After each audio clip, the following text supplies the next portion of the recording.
All right, so what we're seeing here is it's a great thing. TIG welding is a great thing. Bam, there it is.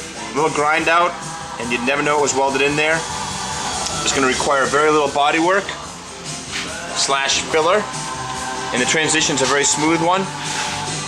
And you can see that we're going back here. One of the things that we're also prying away is this panel.